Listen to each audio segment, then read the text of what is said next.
5 పాయింట్లు చెప్పాలని ఇష్టపడి ఉన్నాను. మొదటిది వినయము. ఒక వ్యక్తి ఎలా జీవించాలని దేవుడు కోరుకుంటున్నాడో తెలుసా? వినయం గల వారిగా జీవించాలని కోరుకున్నాడు. నువ్వైనా నేనైనా దేవుడు ఏ విధంగా బ్రతకాలని కోరుకున్నాడంటే, మొదటి పాయింట్లో వినయముగా మనం జీవించాలి. వినయము ఏంటిది? అలా జీవిస్తే దేవుడు ఏం కనికరిస్తాడు, ఏం సహాయము చేస్తాడు. దేవునికి స్తోత్రము కలుగును గాక. Praise the lord. హల్లెలూయా. మొదటి వాక్యము 2 రాజుల గ్రంథము 21వ అధ్యాయము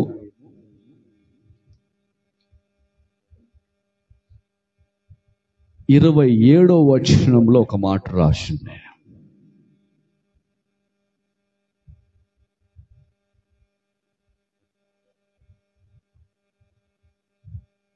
ఇలాంటి 29 చదవండి. 29వ వచనం, 304వ పేజీ. ఇంటికాడ కొంచెం ఖాళీగా టైంలో ఉన్నప్పుడు బైబిల్ పదులు పెడితే ఎక్కడ ఏ పేజీ ఉంది, ఎక్కడ ఏ వాక్యం ఉంది, ఏ వాక్యం తర్వాత ఏ వాక్యం ఉంది అని మనకు అర్థమవుతుంది. దేవునికి స్తోత్రం కలుగును. చదివిన వాళ్ళు, చదువు కలిగిన వాళ్ళు చదవాలి.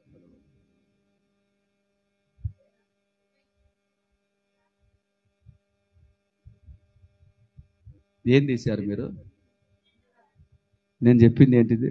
లైవ్లో మళ్ళీ ఒకసారి చూడండి. 2 రాజులేనా చెప్పింది? 2ఏనా? మొదటి రాజులా?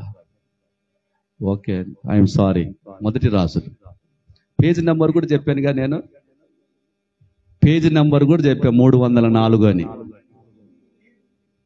304లో ఉంది. అదే మొదటి రాజుల్లోనే. మొదటి రాజులు 21వ అధ్యాయము 9వ వచనం. 29వ వచనం. మొదటి రాజులు 21వ అధ్యాయం 29వ వచనం. అహాబు నాకు భయపడి వినయముగా ప్రవర్తించి చూచితివా? నాకు భయపడి అతడు వినయముగా ప్రవర్తించిన చేత ఆ అపాయము అతని కాలమందు సంభవింపకుండా ఆపి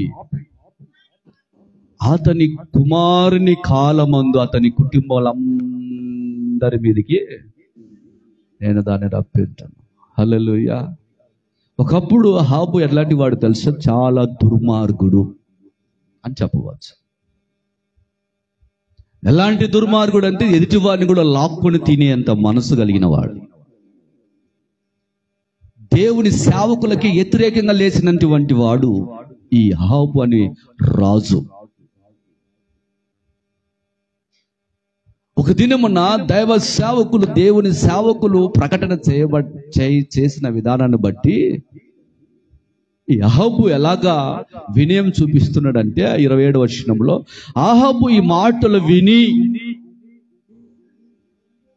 తన వస్త్రములను చింపుకొని గోనె పట్ట కట్టుకొని ఉపవాసముండి గోనె పట్ట మీద పరుండి వ్యాకులు పడుచుండగా యెహోవా వాక్కు తిష్బీయుడైన ఏలియాకు ప్రత్యక్షం ఇలాగూ సెలవిచ్చెను. దైవజనుడని ఏలీకు చెప్తున్నాడండి దేవుడు. గోనె పట్ట అంటే ఏంటిది? ఏంటిదమ్మా? కాలు కింద వేసుకునేదేనా? అదేనా దానికి అర్థం? ఒకప్పుడు అహాబు గర్వంతో నింపబడిన వాడు.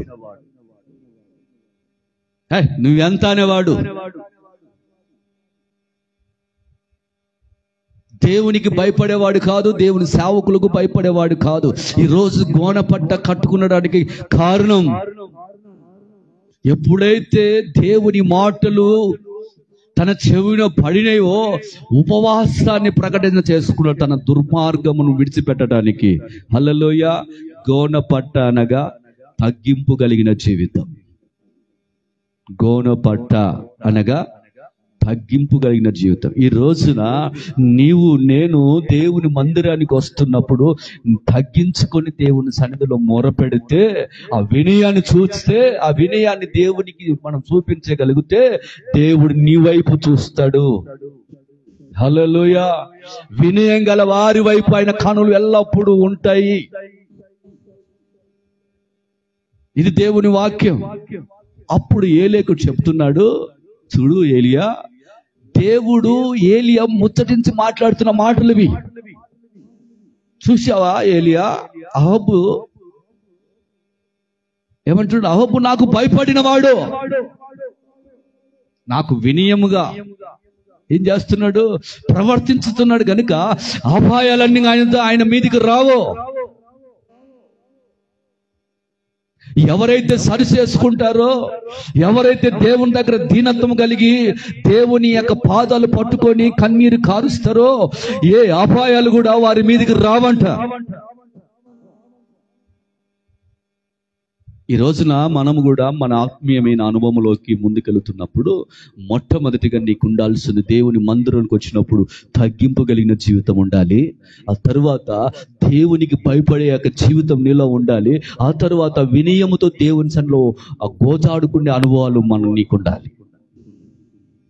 అప్పుడు దేవుడు అన్నాడు, ఇదిగో అహబో, ఏ అపాయం కూడా నువ్వు బ్రతికునున్న కాలము నీకు సమీపించదు. నువ్వు ఎన్ని సంవత్సరాలు అయితే భూమి మీద బ్రతుకుతావో నువ్వు కనులారా అపాయాలు చూడలేవు. కానీ ఎప్పుడు చూపిస్తాడన్నాడు?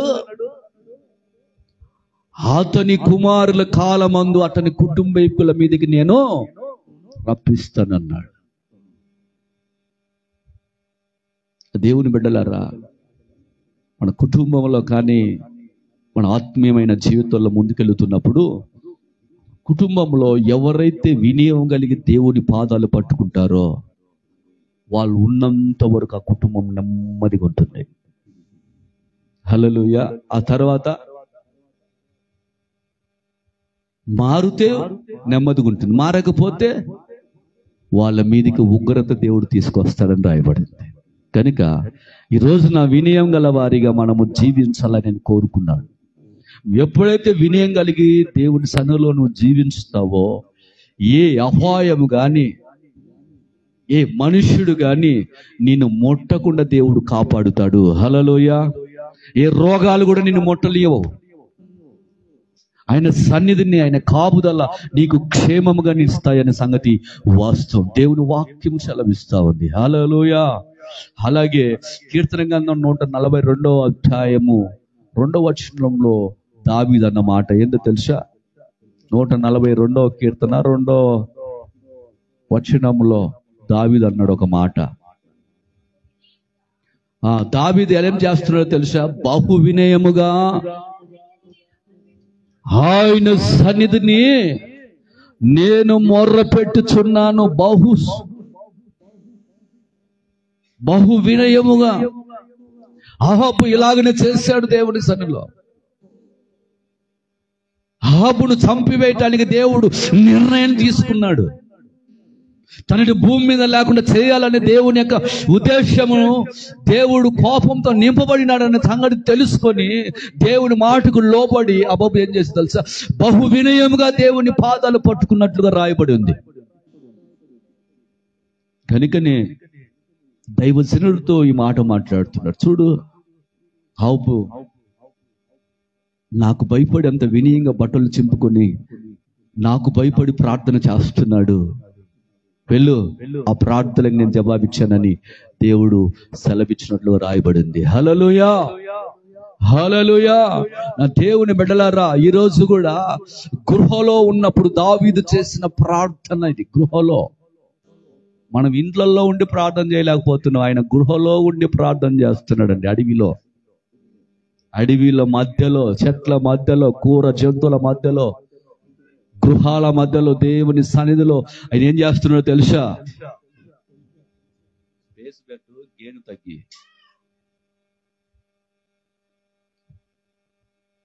బహు వినయముగా ఆయన సన్నిధి నేను మొరపెట్టుచున్నాను. ఎందుకు మొరపెడుతున్నానంటే నాకు కలిగిన బాధ ఆయన సన్నిధిని తెలియజెప్పుకొనుచున్నాను. నా దేవుని బిడ్డల చాలా మంది జీవితాల్లో ఆ మనిషికి చెప్పడం, ఈ మనిషికి చెప్పడం, నీ బాధ, నీ పరువు నువ్వే పోగొట్టుకుంటావు. ఇది సత్యం. అవునా? వాడు మంచివాడు, ఈడు మంచివాడు అని చెప్పుకొని ఆ యొక్క మంచిది అబ్బా అని బాగున్నప్పుడు, కలిసినప్పుడు మీరేం చేస్తారంటే నా భర్త ఇట్లాంటోడు, నా బిడ్డలు ఇట్లాంటి, ఎప్పుడు చూసినా ఇయే చెప్పుకున్నావు అనుకో, నువ్వు రోత పట్టిపోతావు.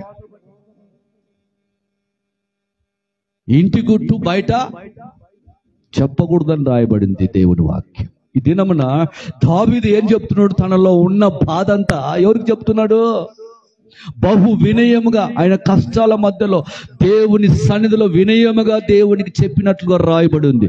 ఈ రోజున నీవైనా నేనైనా బహు వినయముగా తగ్గించుకొని దేవుని సన్నిధిలో సాష్టాంగ నమస్కారం చేస్తూ ప్రతి కష్టము, ప్రతి కన్నీరుతో కార్చిన అనుభవాలు దేవుని సన్నిధిలో నువ్వు కనిపించాలి.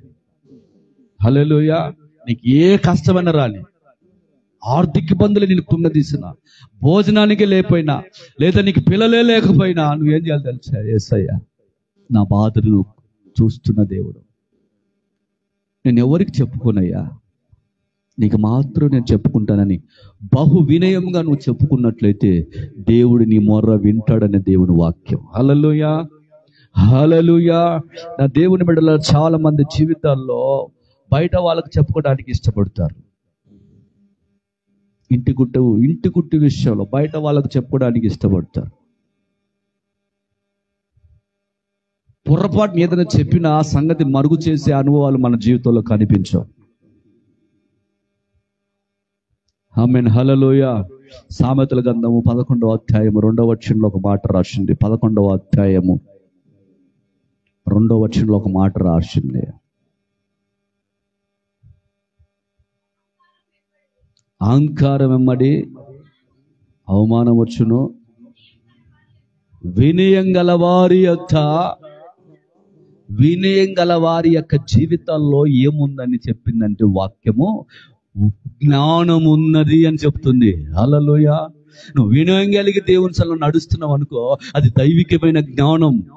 దేవుడు అంటాడు, ఎవరికి జ్ఞానము కొదవున్నాడులా నాకు మొర్ర పెట్టుము, నేను వానికి జ్ఞానముని ఇస్తానని రాయబడింది. హల్లెలూయా. కనుక నా దేవుని బిడ్డలారా, దేవుని వాక్యం చెప్తా ఉంది ఏమని తెలుసా? వినయం గల వారి యొద్ద జ్ఞానం ఉన్నది. ఎందుకు? యథార్థవంతుల యథార్థత వారికి త్రోవ చూపించును. ఆనాడు జ్ఞానులనే దేవుడు కోరుకున్నాడు. స్టార్ కూడా, నక్షత్రం, రాబోయే కాలంలో స్టార్లు పెడతారు. ఇంకా ఇంటి మీద పెడతారా లేదా? పెడతారు. ఇంకా నువ్వు చెప్పాల్సిన అవసరం పెట్టకపోయి ఒకడు స్టార్ పెడతా ఉన్నాడు. నేను ఫోన్ చేశా, ఆ ఇంటిలో వాళ్ళ భార్య ఫోన్ ఎత్తింది, మీ యజమానుడు ఆడికి పోయాడమ్మా అని అడిగితే మా యజమానుడు పైన స్టార్ కడుతున్నాడు అన్నది. ఏమి స్టార్ అమ్మా అన్న. అదే క్రిస్మస్ వస్తుందిగా, క్రిస్మస్ స్టార్ కడుతున్నాడు పైన అన్నాడు. మిద్ద మీద స్టార్ కడుతున్నావు, బాగానే ఉంది, మరి ఇంటిలో స్టార్ ఉంది అని అడిగా. గుండెల్లో అర్థం కాలేదు అన్నది. మీ ఇంట్లో సీరియల్ ఆడుతుందే, సినిమాలు సీరియల్ అన్న. మా అత్త చూస్తుంది సీరియల్ అన్నది. పైన ఏముంది? స్టారు. కింద ఏముంది? కింద ఏముంది? పైన ఏముంది? పైన స్టార్, కింద సినిమా సీరియల్లు. హల్లెలూయా. అలాంటి వారికి దేవుడు ఎప్పుడు కూడా ఎగనెస్ట్ అంటే దూరస్తుడు, సమీపస్తుడు కాదు దేవుడు. హల్లెలూయా. కనుక మనము ఎప్పుడైతే ఆ వినయం కలిగి నడుచుకుంటామో తగిన జ్ఞానము దేవుడు మనకు అనుగ్రహిస్తాడు. హల్లెలూయా. వినయం కలిగిన వారిగా మనం జీవించాలని ఆయన కోరుకున్నాడు. నా దేవుని బిడ్డలారా, దేవుని బిడ్డలకు ఉండవలసిన జీవితము చివరిగా తీరి కొలస్సీ పత్రిక 3వ అధ్యాయం 12వ వచనంలో ఉంది. 3వ అధ్యాయము 12వ వచనంలో ఒక మాట రాసింది. కొలస్సీ పత్రిక 3వ అధ్యాయము 12వ వచనంలో ఒక మాట రాసింది. కాగా దేవుని చేత ఎందరైతే ఏర్పరచబడిన వారైతే ఉన్నారో పరిశుద్ధులు ప్రియులైన వారికి తగినట్లుగా మీరు జాలి కలిగిన మనస్సును, దయాళత్వమును, వినయమును, సాత్వికమును, దీర్ఘశాంతమును ఇవి ఉండాలి. నీకు ఉన్నాయా లేవా ముందు చూసుకోవాలి. ఈ క్వాలిటీలు ఉండాలి. హాబు యొక్క జీవితంలో ఎప్పుడైతే దేవుని మాటలు విన్నాడో తన గర్వాన్ని విడిచిపెట్టాడు. తన జీవితాన్ని ఉన్న ఆ బ్రతుకును విడిచిపెట్టి బట్టలు చింపుకొని ఉపవాసం ఉండి దేవుని దగ్గర ఎలా ఉన్నాడు తెలుసా? సాత్వికము, దీన మనస్సు కలిగి, వినయం కలిగి యేసయ్య పాదాలు పట్టుకుంటున్నాడు. తీర్పు ఉగ్రత దిగి వచ్చింది. ఆ తీర్పు ఆగిపోవటానికి దేవుని సన్నిధిలో వినయం కలిగి దేవుని సన్నిధిలో ప్రార్థన చేయడం ప్రారంభించాడు. అందుకే ఆ తీర్పు ఏమైపోయింది? ఆగిపోయింది అనే సంగతి వాస్తవం. హల్లెలూయా. దేవుని చేత ఏర్పరచబడిన వారు యొక్క జీవితాల్లో ఉండవలసిన జీవితం మొట్టమొదట నీలో దీర్ఘశాంతం ఉండాలి, ప్రేమించగలిగిన మనసు. నీలో దీర్ఘశాంతం ఉంటే అన్నీ నీకు అమర్చబడతాయి. హల్లెలూయా.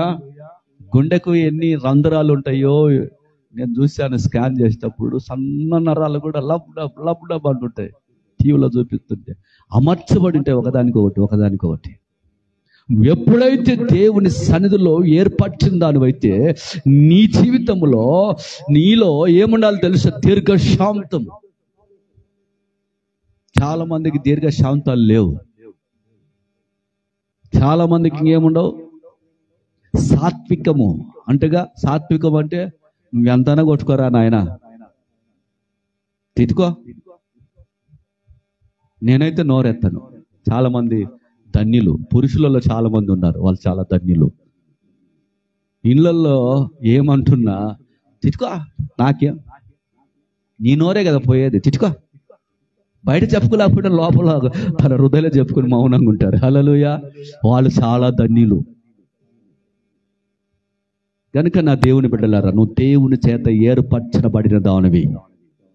నీలో వినయం ఉండాలి. ఆ వినయం నీలో ఉంటే ఆ జ్ఞానము, దేవుని యొక్క జ్ఞానం దైవిక సన్నిధిలో నుంచి దిగివచ్చి ఆ జ్ఞానము చేత నిన్ను నింపుతుంది. హల్లెలూయా.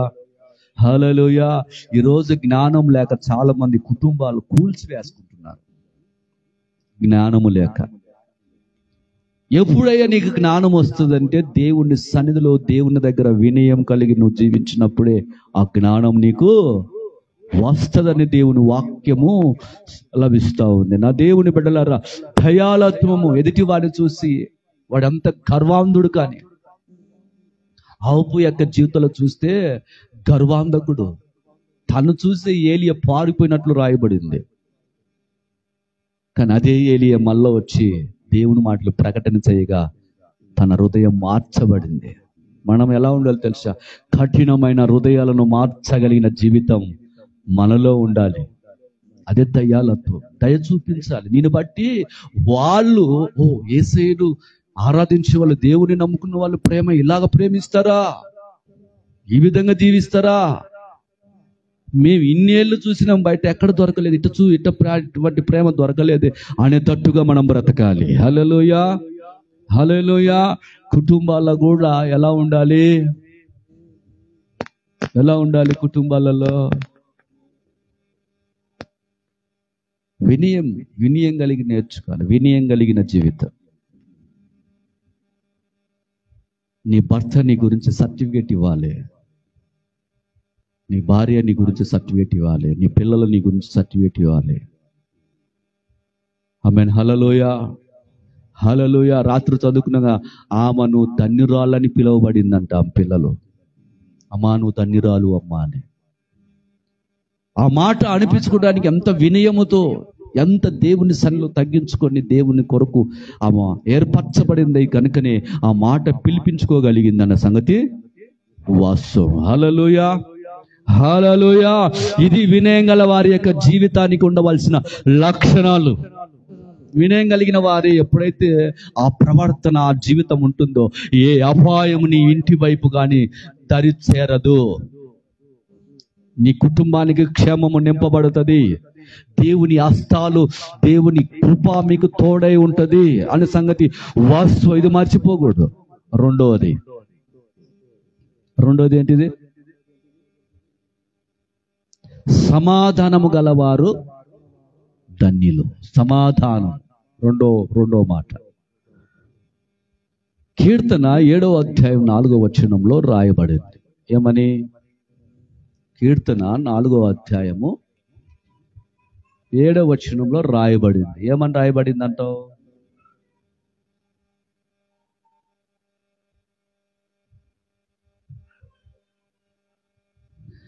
నా చేత పాపము జరిగిన ఎడలో నాతో సమాధానంగా ఉండిన వానికి నేను కీడు చేసిన ఎడలో.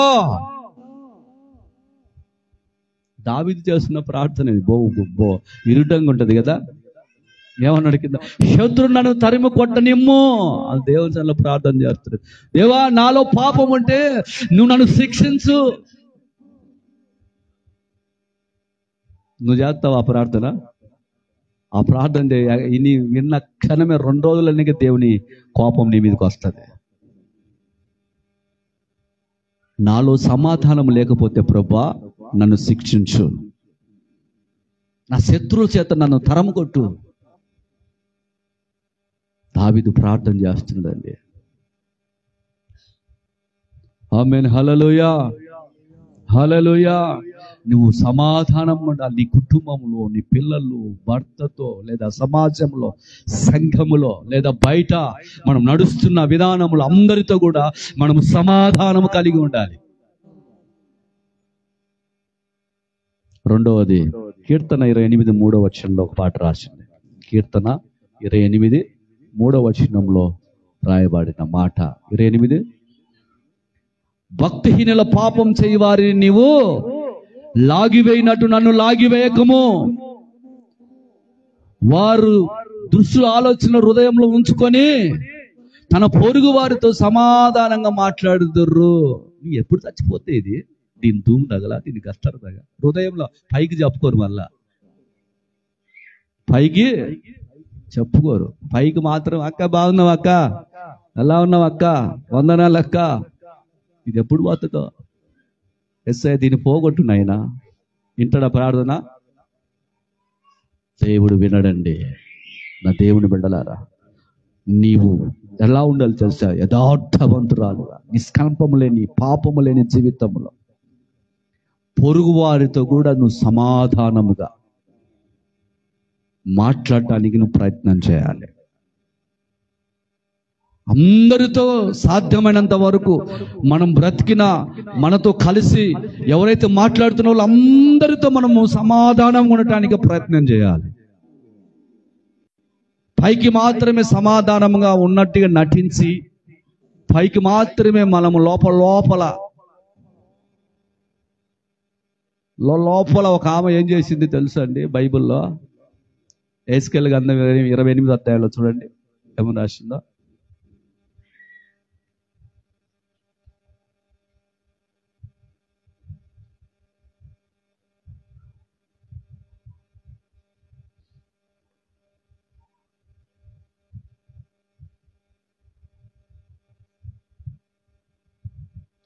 లోపల ఏ రాసింది? 28:16 చూడండి, లేదా 15 నుంచి చదవండి. నీవు నియమింపబడిన దినము మొదలుకొని పాపం నీ యందు కనపడు వరకు ప్రవర్తన విషయంలో నీవు యథార్థవంతుడిగా ఉంటివి. అయితే నీకు కలిగిన విస్తారమ వర్తము చేత లోపల నీవు అన్యాయం పెంచుకొని పాపం చేసి వచ్చి గనుక దేవుని పర్వతం మీద నువ్వు ఉండకుండా నేను నిన్ను అపవిత్ర పరిస్థితిని ఆశ్రమంగా ఉన్న కేరేబు కాలుచున్న రాళ్ల మధ్యన నీవికను సంచరింపవు, నిన్ను నాశనము చేసి తిని అన్నాడు దేవుడు. లోపల పైకి మాత్రం సమాధానంగా ఉన్నావా, లోపల నువ్వు ఎప్పుడు పోతావే అనే వారికి జీవితాల్లో దేవుని యొక్క కోపం దిగి వస్తుందట. హల్లెలూయా. నువ్వు ఎక్కడున్నా, ఎలా ఉన్నా, ఇంటిలో ఉన్నా, బయటలో ఉన్నా, సంఘంలో ఉన్నా, నీతో పనివారితో నువ్వు పనిచేస్తున్నా, నీవు అందరితో కలిసి పనిచేస్తున్నా, నువ్వు ఎలా ఉండాలంటే నువ్వు దేవునికి భయపడిన దానివై, నీ దేవుడు ఎలా జీవించాడో ఆ ప్రవర్తన చేత ఆ లక్షణాలు నీలో నింపబడి అందరితో సమాధాన పడటానికి నువ్వు ఇష్టపడాలి. హల్లెలూయా. నేను ఒకటి జరిగిన సంఘటన చెప్తాను. ఒక పాస్టరు తన చేసిన పాపం విషయంలో ఆ మనిషిని నేను కొంచెము ఎటకారంగా మాట్లాడా. ఎందుకు తెలుసా? ఇది లైవ్లో పోతుంది కాబట్టి చెప్తే బాగుంటుంది, అందరికి మళ్ళా మైనస్గా ఉంటుంది. అతను చేసిన పాపం విషయంలో అతనేంది వందనాలు చెప్పేది అన్నట్లుగా నేను మాట్లాడిన తర్వాత దేవుడు నన్ను గద్దించడం ప్రారంభించాడు. ఒక దినం అనుకోకుండా ఆయన నాతో కలిశాడు. నేను వెళ్ళి, బ్రదర్ వందనాలు, నేను నిన్ను ఇట్లా మాట్లాడాను, దయతో నన్ను క్షమించని ఇద్దరు కౌగిలించుకున్న తర్వాత ఆ కొన్ని నెలలకు కరోనా వచ్చింది. వచ్చి ఆ కరోనాలో చనిపోయాడు అతను. నేను సమాధాన పడకపోతే పరిస్థితి ఏంటి? దేవుని దగ్గర నేను దోషిగా నిలబడాలి. నేను ఎప్పుడైతే సమాధాన పడిన ఒక 6 నెలలకు కరోనాలో చనిపోయాడు అతను. నా దేవుని బిడ్డలారా, దేవుని వాక్యం చెప్తుంది, నీవు సమాధాన పడి ఉండాలి. నువ్వు నాతో ఏర్పరిచిన దానివైతే, నువ్వు నా కొరకు నువ్వు నివసించిన దానివైతే, నా కొరకు నువ్వు ప్రతిష్ఠించుకున్న దానివైతే, నా కొరకు ఈ భూమి మీద నువ్వు నివాసం చేస్తున్న దానివైతే, నీవు వినవగలిగిన దానిగా జీవిస్తూ నువ్వు సమాధానం కలిగి జీవించాలి. ఆమేన్. హల్లెలూయా. అప్పుడు దేవుడు నిన్ను ఆశీర్వదించడము మొదలు పెడతాడు. హల్లెలూయా. కీర్తన 34వ అధ్యాయము 14వ వచనంలో ఒక మాట రాసింది. కీర్తన 34:14 ఒక మాట రాసింది. అది అంట దేవుని వాక్యం ఏం చెప్తుంది తెలుసా? కీడు చేయటం మాని మేలు చేయము.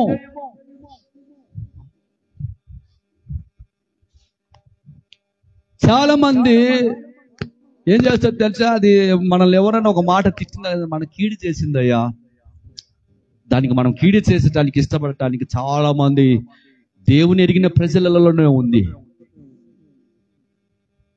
కానీ మనము ఈ దేవుని చేత ఏర్పరచబడిన వారం కొద్దివారమైన, కానీ మనం ఏం చేయాలి తెలుసా? కీడైన అనుభవించి మేలు చేయటానికి ఇష్టపడితే దేవుని యొక్క సమాధానము నీ మీదకి దిగి వస్తుందంట. హల్లెలూయా. హల్లెలూయా. కీడు చేయటం మాని ఏం చేయాలి? సమాధానము వెతికి దాన్ని వెంటాడు. సమాధానం ఎవరితో నేను సమాధానం పడాలి ప్రభువా? నేను ఎవరినైనా నా నోటి ద్వారా నేను ఎవరినైనా మాట్లాడానా? ఇదిగో నా ప్రవర్తన వల్ల ఎవరినైనా సమాధానం కోల్పోయారా? నా కుటుంబంలో ఎవరైనా, లేదా నేను తిరుగుతున్న ప్రాంతాలలో ఎవరైనా సమాధానం నా ద్వారా కోల్పోయిన వారు ఎవరైనా ఉంటే నాకు తెలియపరచు. ఆ సమాధానం కొరకు నువ్వు వెంటాడటానికి ప్రయత్నం చేయాలి. కీడు విషయం పక్కన పెట్టు, సమాధాన పడటానికి ఇష్టపడటానికి నేను నేర్చుకోవాలి. ఇది దేవుని యొక్క వాక్యం. హల్లెలూయా. హల్లెలూయా. యెషయా గ్రంథం 26వ అధ్యాయం 16వ వచనంలో ఒక మాట రాసింది. యెషయా గ్రంథం 26:16వ వాక్యంలో ఒక మాట రాసింది. 26:16లో ఒక మాట రాసింది. యెహోవా శ్రమలలో వారు నిన్ను తలంచుకొనిరి, నీ శిక్ష వారి మీద పడినందున వారు విశేషముగా దీన ప్రార్థనలు చేసిరి. హల్లెలూయా. శ్రమలలో కూడా నువ్వు దేవుని తలంచుకుంటే దేవుడు ఏం చేస్తున్నాడు తెలుసా? ఏమని చేస్తున్నాడు? నీ శిక్ష వారి మీద పడినందున వారు విశేషంగా దీన ప్రార్థనలు చేసిరని రాయబడింది. దీన ప్రార్థన చేయటానికి కారణం మనకు శ్రమలు రావాలి. శ్రమలు రాకపోతే మనం దేవునికి లోబడము, దేవుని సన్నిధిలో ప్రార్థన చేయమన్నది వాస్తవం. యెహోవా శ్రమలలో వారు నిన్ను తలంచుకునిదే.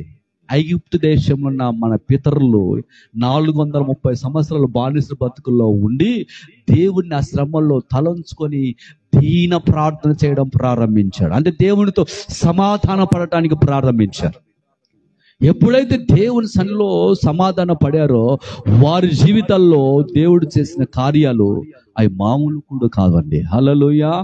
కనుక నా దేవుని బిడ్డలారా, నువ్వు ఎప్పుడైతే దేవునితో సమాధాన పడటానికి ప్రార్థనలు నువ్వు మోకరిస్తే దేవుని కనికరము నీ మీదకి దిగి వస్తుంది.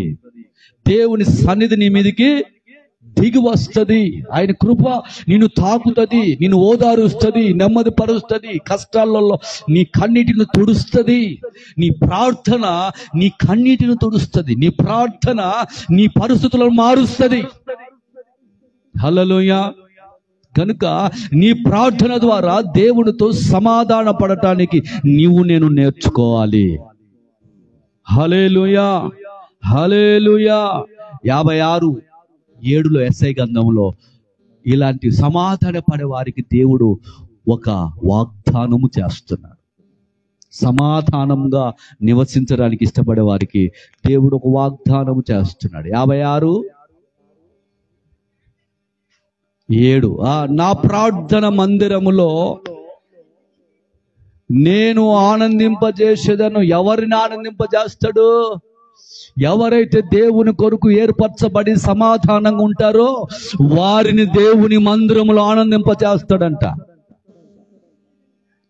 హల్లెలూయా. చాలక వారు ఆనందింపబడాలంటే లోకంలో ఎక్కడికో రకరకాల ఆనందాల కొరకు మందు తాగుతారు, సినిమాల చుట్టూ తిరుగుతారు, ఎంజాయ్మెంట్ చేస్తారు, కారులో వెళ్తారు, తిరిగి వస్తారు కూడా తెలియదు.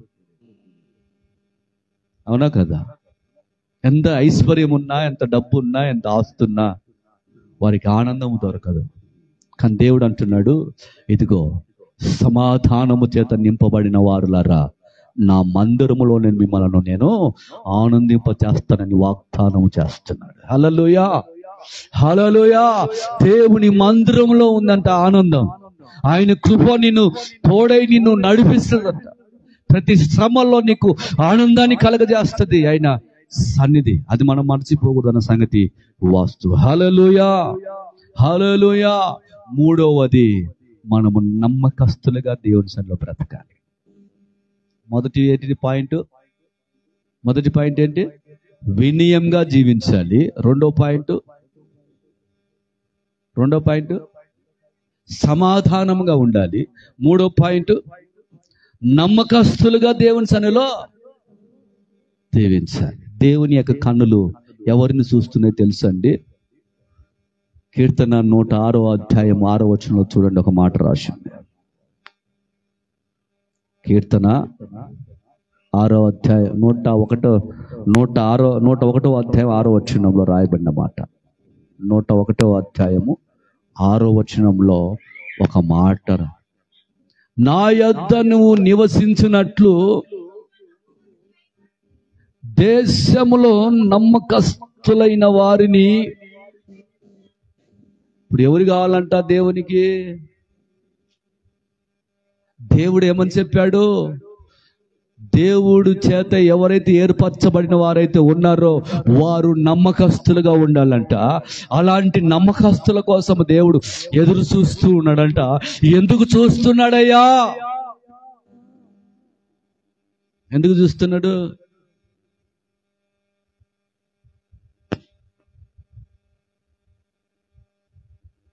ఎందుకు? ఆయన బిడ్డలుగా నువ్వు ఆయన రాజ్యంలో నివసించాలని ఎదురు చూస్తూ ఉన్నాడు ఆయన. హల్లెలూయా, హల్లెలూయా. మోసం చేయవాడు ఆయన ఇంట ఎవడు నివాసం చేయలేడు. అబద్ధములాడివాడు ఎవడు ఆయన నివాసంలో నిలబడలేడు. ఆయన కన్నుల ఎదుట నిలబడలేడు. పాపం చేసేవాడు ఆయన ఎదుట నిలబడలేడు. ఆయన ఇంటిలో నిలబడలేడు అని దాని అర్థం. హల్లెలూయా. భక్తిహీనులందరూ కూడా ఆయన ఇంటిలో ఎవరు కూడా నివాసము చేయలేరు. ఎవరు చేస్తారయ్యా నివాసం అంటే? నమ్మకస్తులైన వారిని. అందుకే దేవుడు చెప్తున్నాడు, నీవు నమ్మకస్తుడిగా జీవించాలి, నమ్మకమైన వాడిగా నువ్వు జీవించాలి ఆయన కోరుకుంటున్నాడు. ఆమేన్, హల్లెలూయా. నా దేవుని బిడ్డలారా, నాకు జరిగిన ఒక ఉపమానం చెప్తాను, జరిగిన యథార్థత.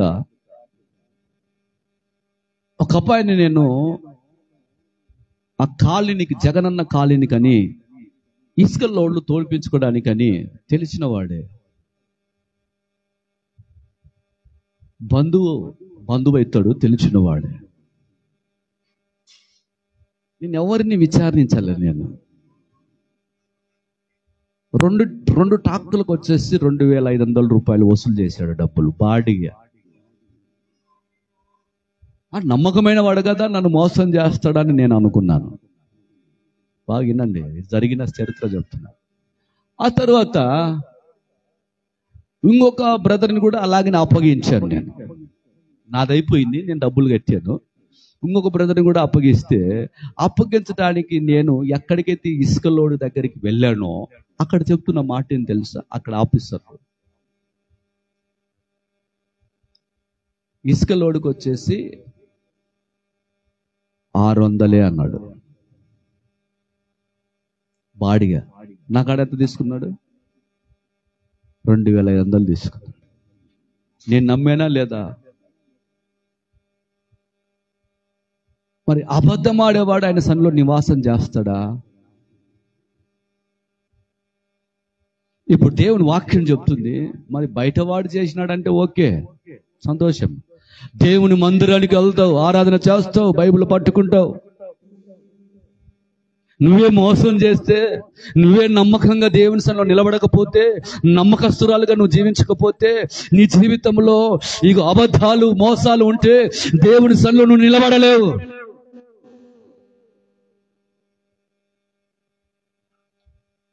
ఏమంటే ఫోన్ చేశాను, ఆయన నువ్వు చెప్పింది ఒకటి, ఇక్కడ జరిగేది ఒకటేయ్యా. నేను ఇచ్చిన డబ్బులు ఇద్దరికి తీసేసుకో, ఇక్కడ మేము ఇచ్చే డబ్బులు, ఈయన ఇచ్చే డబ్బులు మేము ఇద్దరం శిరసగం తీసుకుంటామని చెప్పి. హల్లెలూయా, హల్లెలూయా. దేవుడు అన్యాయస్తుడు కాదుగా. నమ్మకమైన వాని కొరకు దేవుడు ఆయన కనులు వెతుకుతా ఉన్నాయి. ఎందుకు వెతుకుతున్నాయంటే ఆయన సన్నిధిలో నువ్వు నిలిచి ఉండటానికి. హల్లెలూయా, హల్లెలూయా. దేవుని బిడ్డల చాలా మంది నమ్మకత్వాన్ని పోగొట్టుకుంటాడు. కుటుంబంలో భర్త దగ్గర నమ్మకత్వాన్ని పోగొట్టుకుంటారు, పిల్లల దగ్గర నమ్మకత్వాన్ని పోగొట్టుకుంటారు. ఇప్పుడు పిల్లల దగ్గర నువ్వు అబద్ధం ఆడినావు అనుకో, పిల్లలు ఏమంటారు? నువ్వు అబద్ధం ఆడుతున్నావులేమ్మా అంటారా? మనం పిల్లల కానుంచి, భర్త కానుంచి, కుటుంబం కానుంచి, మన ఇంటిలో నుంచి బయటికి వెళుతున్న మన జీవితంలో నమ్మకమైన వారిగా మనం బ్రతకాలి దేవుని సన్నిధిలో. హల్లెలూయా, హల్లెలూయా. దేవుని బిడ్డలారా ఒకసారి ఆలోచించండి. దానియేలు గ్రంథం 6వ అధ్యాయము 4వ వచనంలో దానియేలు గురించి విచారణ చేస్తే అక్కడ రాయబడిన మాట ఏమని రాయబడిందంటే, 6వ అధ్యాయము 4వ వచనంలో ఒక మాట రాసి,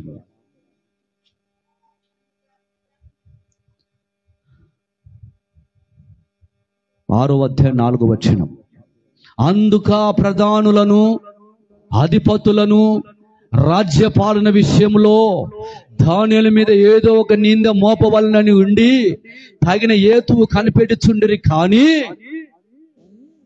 దానియేలు నమ్మకస్తుడై ఏ నేరము, ఏ తప్పిదమునైనా చేయవాడు కాడు గనుక దానియేలులో తప్పిదమును లోపమైనను. ఇలాంటి జీవితం కావాలి మన జీవితానికి. హల్లెలూయా. దేవుడు ఏర్పరుచుకున్న వారి యొక్క జీవితాల్లో ఇలాంటి అనుభవం ఉండాలి. నీలో ఎంతో మంది లోకంలో నీలో లోపాలు చూడాలని కనిపెట్టినప్పుడు కూడా అవకాశం నువ్వు ఇవ్వకూడదు. అధికారులు దానియేలును ఏదో ఒక తప్పు పట్టి రాజు దగ్గర నిలబెట్టాలని ప్రయత్నం చేసిన దానియేలు దగ్గర ఏది కూడా తప్పు దొరకలేదట. హల్లెలూయా.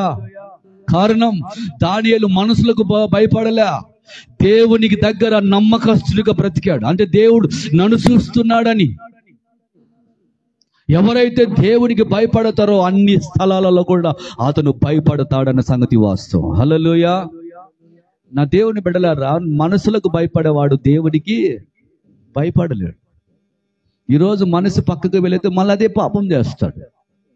అదే దేవుడు నన్ను చూస్తున్నాడు, ఈ పాపం చేస్తే దేవుని దగ్గర నుంచి నాకు ఒక పనిష్మెంట్ వస్తుంది, ఆయన నన్ను మీద చర్య తీసుకుంటాడనే భయము, ఆ గుండెల్లో ఆ వినయము అది నీలో ఉంటే నువ్వు ఎక్కడ కూడా ఏ పాపం కూడా నీలోనికి రాకుండా దాన్ని కాపాడుకోవడానికి నమ్మకస్తుడిగా నువ్వు నేను దేవుని సన్నిధిలో నిలబడతాము. హల్లెలూయా, హల్లెలూయా. దానియేలులో ఏమేమి చూశారంట? ఏమేమి చూశారు? ఎవరెవరు చూశారు? ప్రధానులు చూశారు, అధిపతులు చూశారు. రాజ్య పాలన విషయంలో రాజ్యంలో ఈడు అధికారి ఉన్నాడు కదా, ఈడేమన్నా మోసం చేస్తున్నాడా, ధనము సంపాదించుకుంటున్నాడా, ఆస్తులు కూడబెట్టుకుంటున్నాడా, డబ్బులు ఏమన్నా దాచిపెట్టుకుంటున్నాడా అని అధిపతులు కానీ రాజ్యపు పాలనలో ఈడు ఏమన్నా అన్యాయము తీర్పు తీరుస్తున్నాడా, వానికి ఇష్టమైన వారికి మంచి న్యాయము, ఇష్టం లేని వారికి అడ్డన్యాయం చేస్తున్నాడా? అడ్డన్యాయం అంటే వల్ల అన్యాయం చేస్తున్నాడా అని. హల్లెలూయా.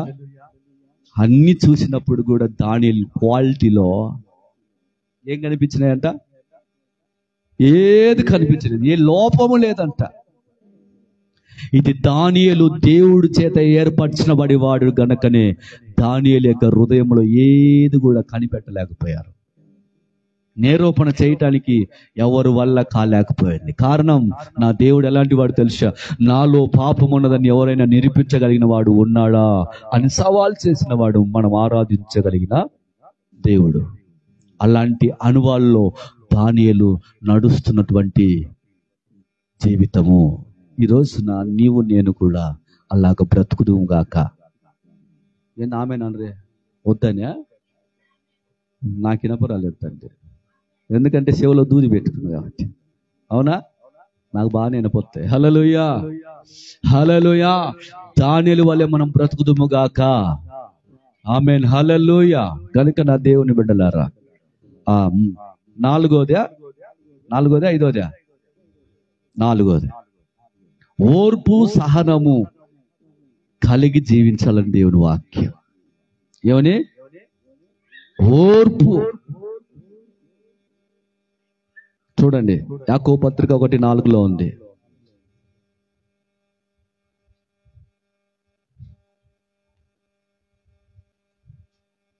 యాకోబు పత్రికలో ఉంది, చూడండి 1:4.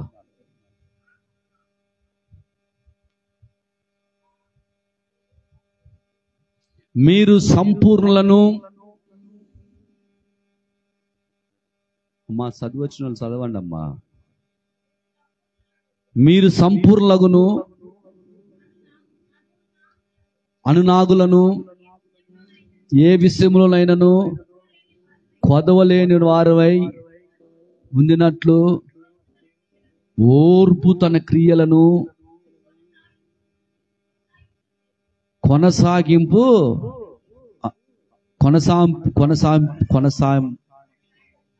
మీ భాష వల్ల నా భాష కూడా పోయింది. హల్లెలూయా, దేవునికి స్తోత్రం. దేవునికి స్తోత్రం కలుగును గాక. హల్లెలూయా. కనుక నా దేవుని బిడ్డలారా, మన ఆత్మీయ అనుభవంలో ఓర్పు కలిగిన వారిగా ఉండాలి. దేవుని చేత నువ్వు ఏర్పరచుకున్నావు గనుక లోకమొద్దని బాప్తిసం తీసుకొని మారు మనసు పొంది బాప్తిసం తీసుకున్న నీ జీవితంలో నీలో ఓర్పు ఉండాలి, సహనము ఉండాలి. నా ఇంటిలో నివసించగలిగిన వాడు ఎవరో తెలుసా? నెంబర్ 1 వినయం కలిగిన వాడు. నెంబర్ 2 సమాధానం కలిగిన వాడు. నెంబర్ 3 ఏమనుంది? నమ్మకస్తులుగా జీవించేవారు. నెంబర్ 4 ఓర్పు సహనం కలిగిన వారు నా ఇంటిలో నివాసం చేస్తారు. ఏ కష్టాలు వచ్చినా, ఏ ఇబ్బందులు వచ్చినా, ఏ బాధలు వచ్చినా ఓర్పు కలిగి ఎవరైనా ఒక మాట అన్నా, సచ్చిన పాము ఎలా ఉంటుందండి? ఎంత కొట్టినా మనల్ని ఒక తిట్టు ఎవరైనా బయట బజార్లో ఏం చేస్తాం? నీ అబ్బకు నా అబ్బ నెత్తి మీద పోతే కిందికి దిగుతారు అంటాం కదా, అంటారు చాలా మంది పల్లెటూళ్ళు ఏ భాషలు మాట్లాడేది. కానీ మనలో అలాంటివి ఉండకూడదు. ఎందుకంటే నువ్వు ఆ ఇంటిలో, దేవుని ఇంటిలో నువ్వు నివసించాలి. దేవుని చేత నువ్వు నడవాలి. హనోకు దేవుని చేత నడవబడినవాడు, దేవునితో కొనుపోబడినవాడు. నీ జీవితంలో ఓర్పు కలిగి, సహనం కలిగి జీవిస్తావో అనునాగములను త్రొక్కివేస్తావు. హల్లెలూయా. కనుక నా దేవుని బిడ్డలారా, కుటుంబాల్లో కూడా ఆర్థిక ఇబ్బందులు నిన్ను పరీక్షిస్తున్నప్పుడు నువ్వేం చేయాలి తెలుసా? ఓర్పు కలిగి జీవించాలి. కుటుంబాల్లో చాలా మంది ఓర్పు ఉండదండి. జీవితాల్లో ఓర్పు ఉండదు, సహనం ఉండదు. ఇంకో మాట తెలుసా? సహనము. దేవుని సన్నిధిలో నేను ప్రార్థన చేస్తుంటే, ఒరే బిడ్డ, సకల జనులకు నీ సహనాన్ని చూపించురా అని దేవుని వాక్యం చూపించాడు దేవుడు. అంటే నాలో ఏం లేనట్టు? సహనం లేదని. అవునా కదా? నీకు సహనం లేదురా, ముందు నువ్వు అందరితో సహనంగా ఉండరా సార్ అన్నట్టు దేవుడు వాక్యం. ఫిలిప్పులు రాసిన పత్రిక 4వ అధ్యాయం 5వ వచనంలో రాయబడింది. ఫిలిప్పులు రాసిన పత్రిక 4వ అధ్యాయము 5వ వచనంలో రాయబడింది. ఏమని రాయబడింది?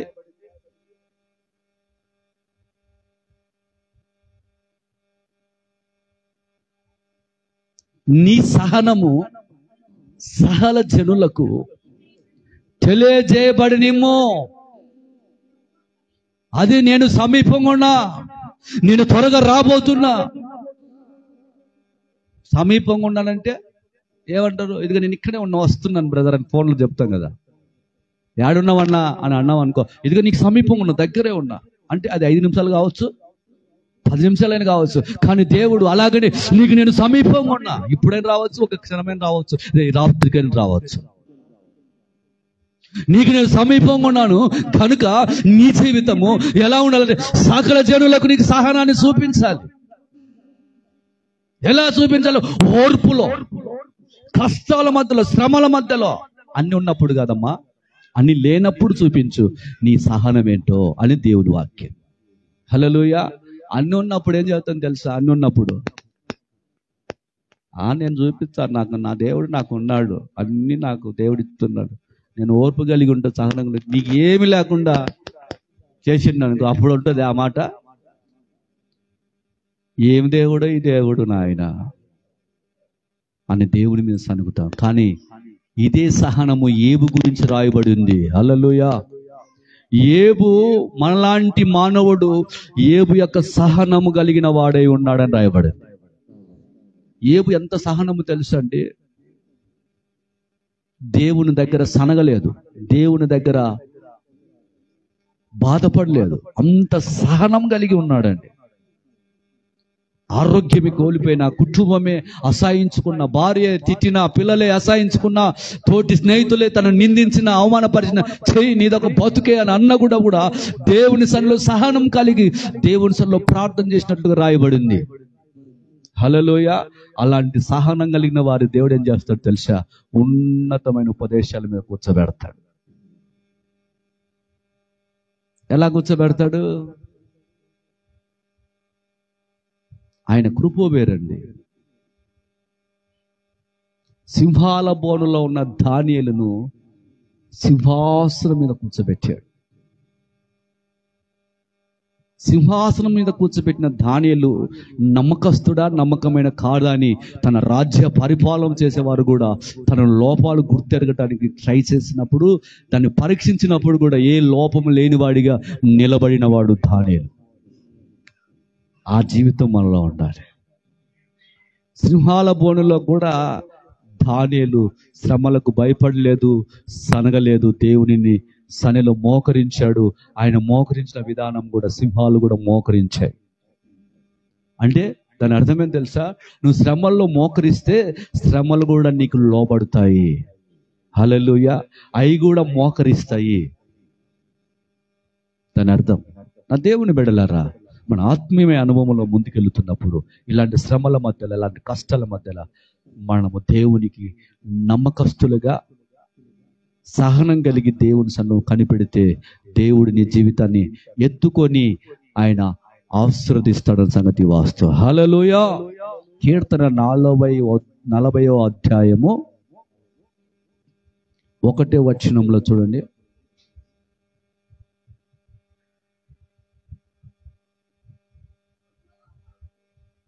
యెహోవా కనులు యెహోవా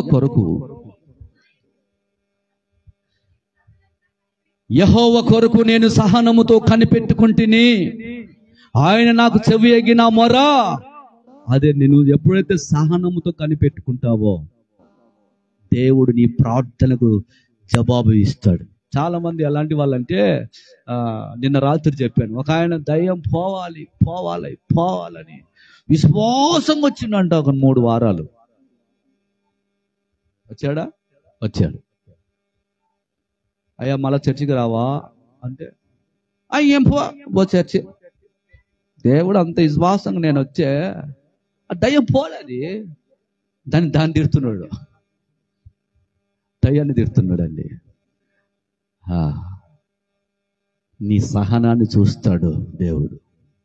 నీ కష్టాల మధ్యలో ఉన్న నీ సహనం ఎంత ఉందో చూస్తాడు. హల్లెలూయా. నువ్వు ఓర్పులు ఎంత సహనం ఉండవో చూస్తాడు. నువ్వు నష్టాల మధ్యలో నలిగిపోతున్నప్పుడు నీ సహనం ఎంత ఉందని ఆయన చూస్తున్నప్పుడు ఆయన సన్నిధిలో కూర్చుని ప్రార్థన చేయగా ఆయన నీ ప్రార్థనకు జవాబు ఇచ్చేవాడిగా సమీపంగా దిగి వస్తాడు. హల్లెలూయా, హల్లెలూయా. ఆయన నిన్ను చూస్తున్నాడు. నువ్వు కష్టాల మధ్యలో చూసే దేవుడు, శ్రమల మధ్యలో నిన్ను చూస్తున్నాడు. ఈ పూట నీకు అన్నం లేదని ఆయనకు తెలుసు. ఈ పూట నీకు బాధ ఉందని తెలుసు. నీకు ఏది లేదో దాని మీద నువ్వు బాధపడుతున్నావు అని ఆయనకు తెలుసు. అయితే నీ సహనము చేత దేవుడి సన్నిధిలో కనిపెట్టుకుంటే ఏమవుతుందంట, ఆయన నాకు చెవి ఎగి నా మొర్ర ఆలకించెను, నాశనకరమైన గుంటల నుండి చికటగల దొంగ ఊపుల నుండి ఆయన పైకెత్తేవాడు అనే సంగతి నువ్వు మర్చిపోకూడదు. ఏ కష్టాల మధ్యలో, ఏ రోగాల మధ్యలో, ఏ సమస్యల మధ్యలో, ఏ ఇరుకుల్లో, ఏ అనారోగ్యాలతో నువ్వు పడిపోయిన అనుభవాలలో నీలో ఉంటే దేవుని కొరకు నమ్మకంగా సహనం కలిగి జీవించు. ఆయన నిన్ను ఎత్తుకొని నడిపిస్తాడు, నిన్ను ఆశీర్వదించాడన్న సంగతి వాస్తవం. హల్లెలూయా, హల్లెలూయా. కొలస్సీ పత్రిక 1వ అధ్యాయం 11వ వచనం త్వరగా. కొలస్సీ పత్రిక 1వ అధ్యాయము 11వ వచనంలో రాయబడిన మాట,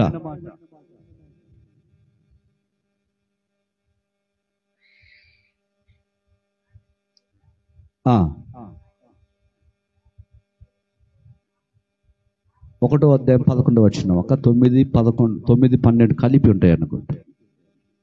అందుచేత ఈ సంగతి విననాటి నుండి మేమును మీ నిమిత్తం ప్రార్థన చేయటం మానక, మీరు సంపూర్ణ జ్ఞానమును ఆత్మ సంబంధమైన వివేకం గల వారును ఆయన చిత్తమును పూర్ణముగా గ్రహించిన వారినై ప్రతి సత్కారంలోనూ సఫలమగుచు దేవుని విషయమై జ్ఞానమందు అభివృద్ధి పొందుతూ అన్ని విషయంలో ప్రభును సంతోషపెట్టినట్లు ఆయనకు తగినట్టుగా నడుచుకున్న వాళ్ళని ఆనందంతో కూడిన పరిపూర్ణమైన ఓర్పును దీర్ఘశాంతమును కనపరినట్లు ఆయన మహిమ శక్తిని బట్టి సంపూర్ణ బలముతో బలపరచబడినని తేజస్వాసులైన పరిశుద్ధ స్వాస్థ్యంలో పాలువారవుటకు మనల్ని పాత్రలు చేసిన తండ్రికి మీరు కృతజ్ఞాస్తుతులు చెల్లింపవలనని దేవుని సన్నిధిలో బ్రతిమాడుచున్నాను అన్నాడు. హల్లెలూయా, హల్లెలూయా. దేవుని విషయంలో జ్ఞానమందు అభివృద్ధి పొందుతూ అన్ని విషయాలు ప్రభువును సంతోషపెట్టే జీవితం నీలో ఉండాలి. అన్ని విషయాలలో, ఒకటి కాదు, అన్ని విషయాలలో దేవుడిని సంతోషపెట్టే జీవితం నీలో ఉండాలి. నువ్వు బాధలు ఉన్నావా, దేవుడిని సంతోషపరచాలి. నువ్వు కష్టాలు ఉన్నావా, దేవుడిని సంతోషపరచాలి. నువ్వు తప్ప నాకెవరున్నారయ్యా? ఆనందమే పరమానందమే అని నాట్యమాడాలి దేవుని సన్నిధిలో. అప్పుడు తేజస్సు వాసుల యొక్క స్థలములలో, దేవుని సన్నిధులలో నువ్వు ఏం చేస్తావు? దేవుడు నిన్ను సంతోషపరిచేటట్లుగా చేస్తాడు. హల్లెలూయా, హల్లెలూయా. తేజస్సు వాసుల పరుసుల స్వాస్థ్యంలో నువ్వు పాలుబారుగా అవుతావు. అంటే పరదేశంలో అనగా పరలోకంలో వారితో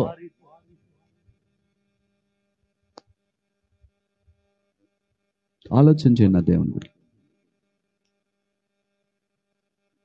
ఏమౌదునో నేమౌదునో,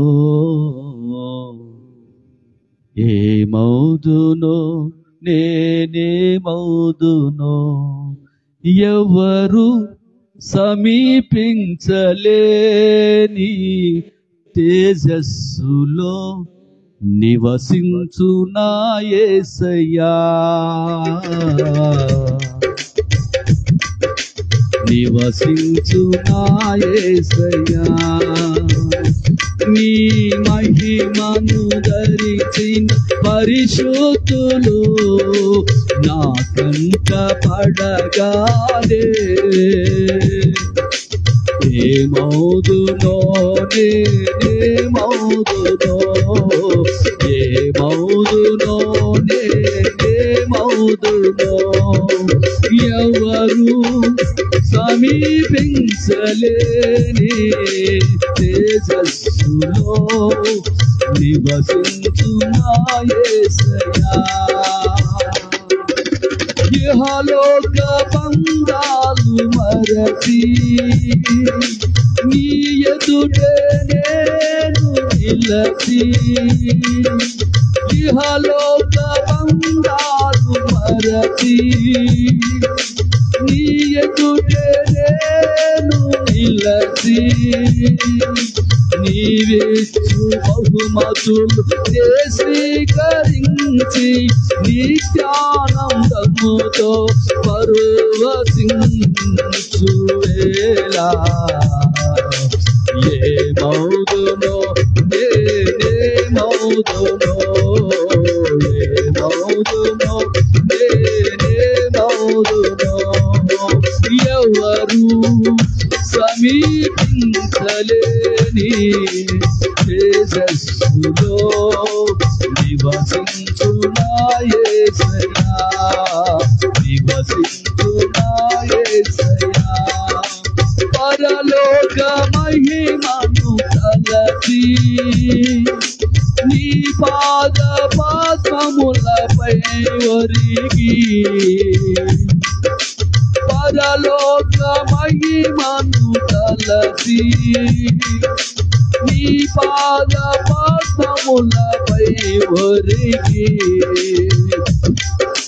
పరలోక సైన్య సమూహాలతో కలసి నిత్యారాధననే చేయు ప్రశాంత వేళ, ఏమౌదునో నేమౌదునో, ఏమౌదునో నేమౌదునో, ఇహలోక బంధాలు మరచి నీ ఎదుటే నేను నిలచి, నీవిచ్చు బహుమతులు స్వీకరించి నిత్యానందముతో పరవశించు వేళ, ఏమౌదునో నేమౌదునో, ఏమౌదునో నేమౌదునో, జయించిన వారితో కలసి. ఎవరు జయించగలిగిన వాళ్ళు ఈ లోకంలో ఏ పూతులు తిట్టకుండా, ఏ గొడవలు పడకుండా, ఏ శ్రమల్లో కూడా దేవుని సన్నిధిలో నమ్మకస్తులుగా, దేవుని సన్నిధిలో వినయం కలిగిన వారిమిగా, దేవుని సన్నిధిలో సహనం కలిగిన వారిమిగా, ఓర్పు కలిగిన వారు జయించిన వారితో కలిసి సింహాసనం ఎదుట నిలబడతారు. ఇదే తేజస్సుల వాస్తుల స్వాస్థ్యములను పాలిబారు అవుతాడు చేస్తాడంట దేవుడు. హల్లెలూయా, హల్లెలూయా. ఈ స్వాస్థ్యాన్ని నువ్వు పోగొట్టుకోకూడదు. ఎవరి కొరకే ఈ స్వాస్థ్యం అంటే నేను ఏర్పరచబడిన వారి కొరకు. వారు ఎలా ఉండాలి? మొట్టమొదటిగా ఎలా ఉండాలి? వినయం కలిగిన వారిగా, సమాధానం కలిగిన వారిగా, నమ్మకస్తులుగా, ఇంకా నాలుగోది ఓర్పు సహనం కలిగిన వారిగా వీళ్ళు ఉండాలి. ఆ విధంగా ఉంటేనే నా సింహాసనం ఎదుట వాళ్ళు నిలబడతారు. హల్లెలూయా. చివరిగా ఒక్క మాటలో ముగిస్తాను. దేవుని సన్నిధిలో చివరికి ఒక మాట, మాట తప్పని వారిగా జీవించాలి. 15వ కీర్తనలో ఒక మాట రాశాడు, మాట తప్పని వారు. 15వ కీర్తనలో ఒక మాట రాశాడు. 15వ కీర్తనలో ఒక మాట రాశాడు. ఏమని? 4వ వచనం అనుకుంటా, చూడు.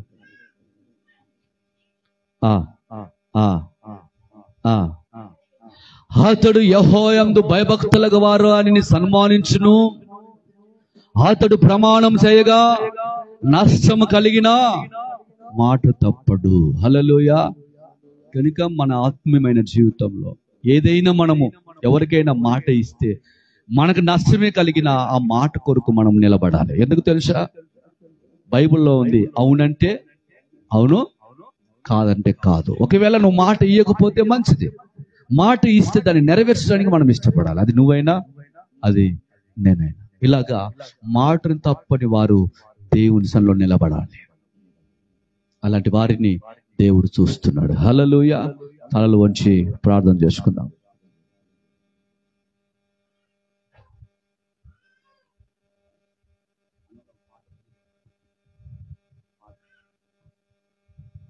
తలలు వంచి మోకరించి ఈ 5 అనుభవాల్లో ఎక్కడైతే పడిపోయినా ఉన్నామో,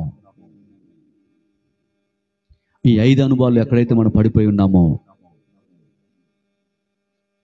ఒకసారి దేవుని సన్నిధిలో పరీక్షించుకొని సరి చేసుకొని దేవుని వాక్యంలోకి మనం వెళ్దాం. కళ్ళు మూసుకొని నోరు తెరిచి, నోట్లో నుంచి మాటలే రావటంలే, మీ నోట్ల నుంచి బూతులు చూడాలా, మామూలు రావు, కేకలేసినట్టే. ఇప్పుడు అరుసు దేవుని నీ కేక వినపడాలి. యేసయ్యా, నువ్వు 5 అనుభవాలు నాతో నువ్వు మాట్లాడావు, నీ సన్నిధిలో నివసించగలిగిన వాడు ఇదిగో వినయంగా ఉండాలన్నావు. అయ్యా, నాలో వినయం లేదయ్యా, వినయంగా నాలో చూడాలని కోరుకున్నావు. ఆ మనసు నాలో లేదు, ఆ మనసు నాకు అనుగ్రహించము. వినయం కలిగిన వారి యొక్క జీవితాల్లో నువ్వు ఏ అపాయం దరిచేరకుండా నువ్వు కాపాడగలిగిన వాడవని నువ్వు వాక్యం సెలవిస్తూ నాతో మాట్లాడావు. తండ్రి, నీకు స్తోత్రాలయ్యా. సమాధాన పడమని చెప్పావు దేవా. నా జీవితంలో సమాధానం అనేది ఎట్లుందో నాకు తెలియదయ్యా. సమాధాన పడడం అంటే ఎట్లో నాకు తెలియదయ్యా. సమాధాన పడటానికి నాకు సహాయం చేయను ఆయన. నేను అందరితో సమాధానంగా, అందరితో కలిసిమెలిసి ఉండేదానిగా నన్ను చేయదేవా. ఆ విధంగా నడిపించు తండ్రి, నీకు స్తోత్రాలయ్యా. ఆ విధంగా నన్ను నడిపించు నాయన. సహనం కలిగిన దానినై, ఓర్పు కలిగిన దాన్ని నా జీవితాల్లో స్థిరపరచు నాయన. మాట తప్పని వాడిగా నన్ను స్థిరపరచు. ఇదిగో నీకు నేను ప్రమాణం చేశాను అయ్యా, బాప్తిసం తీసుకున్నాను. ఇదిగో లోకం ఎట్టిపోయినా పర్వాలేదు, నేను నీ కొరకు నేను నివాసం చేస్తానని లీసల్లో ప్రమాణం చేశాను. కానీ ఆ మాట నేను నిలబెట్టుకోలేకపోయానయ్యా. ఆ మాట నేను త్రోసిపుచ్చానయ్యా. అయ్యా, నీ రక్తం చేత నన్ను కడిగి శుద్ధి చేయి. మాట తప్పని వాడిగా, మాట తప్పని దానిగా నేను నిలబడతానని నీ సన్నిధిలో తీర్మానం చేసి ప్రార్థన చేస్తున్నానయ్యా. దేవుని సన్నిధిలో ప్రార్థన చేద్దాం. దేవుని సన్నిధిలో ప్రార్థన చేద్దాం. దేవుని సన్నిధిలో ప్రార్థన చేద్దాం. తండ్రి, నీకు స్తోత్రం. ఈ 5 అనుభవాల్లో ప్రభువా, నాకు ఏదో ఒక లోపం నాలో ఉందయ్యా.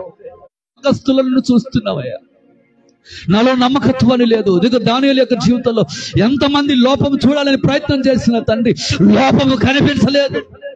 ఆ భక్తి నాకు కావాలి. దాని